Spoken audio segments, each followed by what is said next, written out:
Welcome to Balkans Debrief. My name is Ilva Tare, and I'm a non-resident senior fellow at the Atlantic Council's Europe Center here in Washington, D.C. Following the recent parliamentary elections on June 11th, Montenegro finds itself in a phase of uncertain negotiations for the formation of a new government, as voter turnout hit a historic low, according to analysts. The Europe Now movement emerged as the leading contender, securing around 26% of the votes, but has fallen short of the majority needed to independently form a government. Close behind is the coalition led by former President Milo Djukanovic, Democratic Party of Socialists, with 23% of the votes. As a member of NATO and a previous front-runner in the European Union accession process, Montenegro's political trajectory holds significant importance. It is crucial to examine which parties are likely to form the coalition government and make progress in implementing the necessary reforms after years of instability. Joining us today is Petar Popovic, an associate professor at the Faculty of Political Science, University of Zagreb. Petar, thank you for joining us. Thank you for inviting me.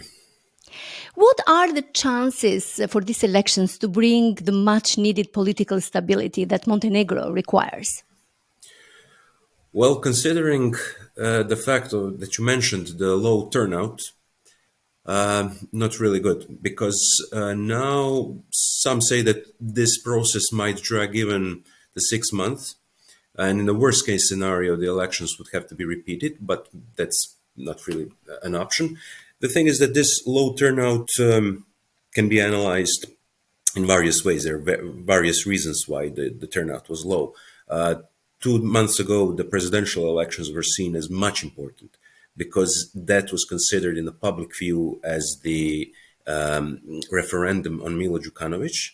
And with his loss, definitely the era of DPS was finally over. But there is another issue. Those ideological issues, the issues concerning Serbian Orthodox Church, identity politics, ethnic divisions, the issues that really mobilized the public were not on table. They were discussing, the issues discussed were raising salaries and bettering economics, inflation, and so on. So the turnout was low. Now, because the turnout was low, it wasn't a landslide for Europe Now movement, which is the coalition that won the most. It was a catastrophe to the former Democratic Front, the coalition of Serbian parties. It was very good for DPS because Djukanovic DPS has their very disciplined voter base.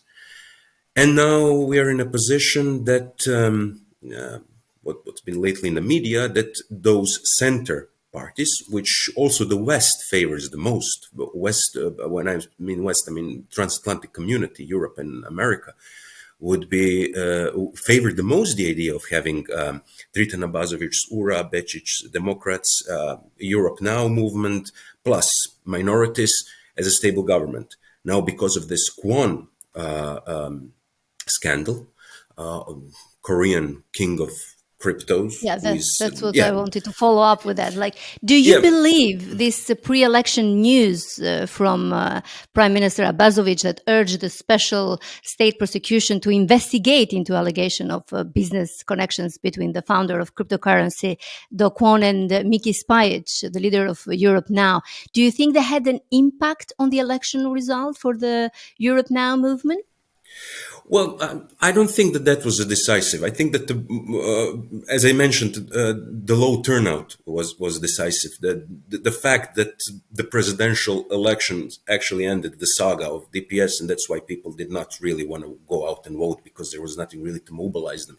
People understood that the era of Djukanovic is over, and that's it. But I believe that Kwon affair, and at the moment, is definitely something that is going to it's going to reshape the speculations on how the future government is going to be formed. Because if you look closely what Spajic was saying, Spajic said that because of this, first of all, the low turnout created a situation that no party can form single-handedly a government. There has to be a greater coalition. Now we know that with Djukanovic that's impossible. With DPS that's impossible. They're not going to go with them. But he said also not with Ritan Abazovic and Ura. If that's the case, then it's really getting his maneuvering space is getting really shortened and shortened, and is going into the direction of the former Democratic Front, which is now called for the Coalition for the Future of Montenegro. If that happens, if actually Spajic manages to do this, to get former Democratic Front on his side, and discuss and actually get in Democrats from Bečić, because there are already in public some speculation that his coalition with Abazovic is going to split apart, and Bečić is going to go with Spajic plus minorities. Then you have really a new reality, because especially in the light of the fact that last year and during the summer, I think it was summer, State Department came out, Gabriel Escobar, obviously, and some other officials in the West, who said that Democratic Front is not somebody who would be a partner to the West. They would not discuss. So if that happens, it's going to create a completely new reality. Is there a deadline or timeline when the new government should be formed? I think it's November. The November. Constitutional Assembly should be by November. If by that time it's not formed, then a new elections should take place again. Yeah. And going back to the designated Prime Minister, Spajic, how do you describe the relationship between President Milatovic and Mr. Spajic? Do they have contrasting ideological approaches, for instance, on Open Balkan? And who has bigger support from the members of parliament? First of all, there is a friction between the two, going at least back to since April. That's what we know. That's when it became public. That friction is definitely not ideological, definitely not geopolitical. It's probably got to do with ego. Who's going to run? Who would be better front runner for the Europe Now movement? That is also something that should be considered, because with the speculation that Spajic might create a coalition with former Democratic Front, those Serbian parties from the former Democratic Front, there is also speculation that maybe Europe Now might split into two fractions, form new political entities, where Milatovic's fraction would actually form a government with both Abazovic and Bečić, their coalition plus minorities, and I think Serbian People's Party, and then Socialist People's Party, I'm sorry, and then you would have probably a more stable coalition, a coalition that would also be much favored by the West, because the former Democratic Front would not be in there.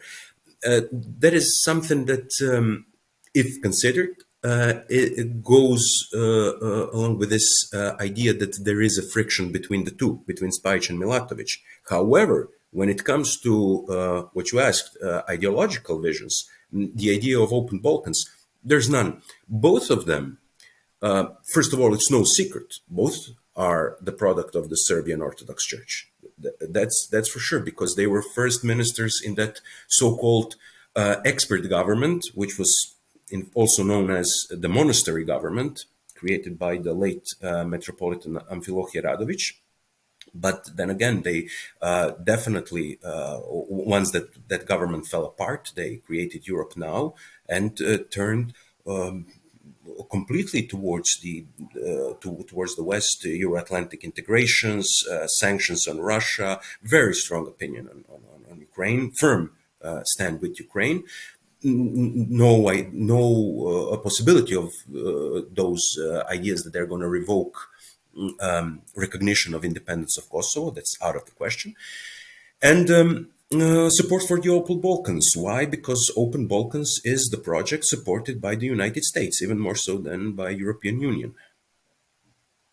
Okay, I want to go back to the main leaders that participated in the elections, and obviously a leader that has dominated the political life in Montenegro for the last 3 decades, Milo Djukanovic. Considering the result of the Democratic Party of Socialists, some argue that their downward trend was halted with Djukanovic's departure from the president's office, as they performed apparently better than they anticipated. Is there any truth in that? No, I don't think so. I think that their performance was great precisely because the turnout was low, as I mentioned before. It is really, really difficult to talk about who is actually being a problem to whom. Is Djukanovic problem to the DPS, or is DPS problem to him? Because according to some, obviously he is responsible and guilty for everything that went bad in the past 30 years. He's like evil incarnate. But for the other part of the population, he is the one actually who has this credit of reestablishing Montenegro's nationhood and being responsible for also the big progress that happened in the past 30 years in Montenegro. It's the DPS that is actually some of its cadre and some personalities that are being corrupted, so on. So in this context, him losing the election that helped DPS got nothing to do with the DPS win, because DPS should go itself through a big transformation. And to be honest, if you just watch closely the campaign, he a part of one speech he gave in Nikšić, he was not even really involved in the campaign at all. Do you expect any potential legal repercussions or prosecution of former President Djukanovic?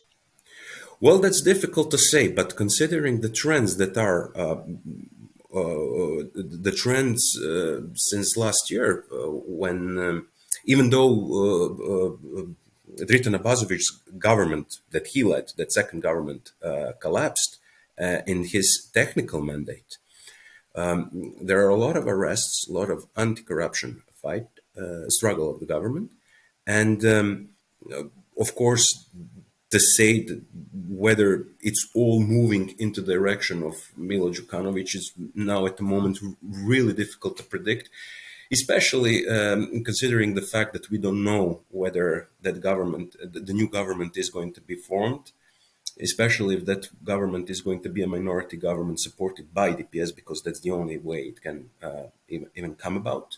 So maybe in some distant future, but I don't really see that now. And what's Russia's influence currently in Montenegro, knowing the position of Montenegro towards the sanctions and how it has affected its relationship with Russia? Well, considering Russia, one thing needs to be understood. First of all, this whole area, if you listen to, for example, Chancellor Scholz, he uses that Cold War rhetoric that in the Western Balkans there is going to be a division between two blocks, so on. That's wrong. It's geopolitically misunderstanding the situation. The Western Balkans is one vacuum, unfulfilled hole inside the Western sphere of influence, which means that this Euro-Atlantic area needs to be integrated. This is the final one. That Russians understand this. They have no interest apart of keeping their presence to destabilize the region. So to understand the situation in Montenegro, it's important to understand the situation in the rest of the Balkans.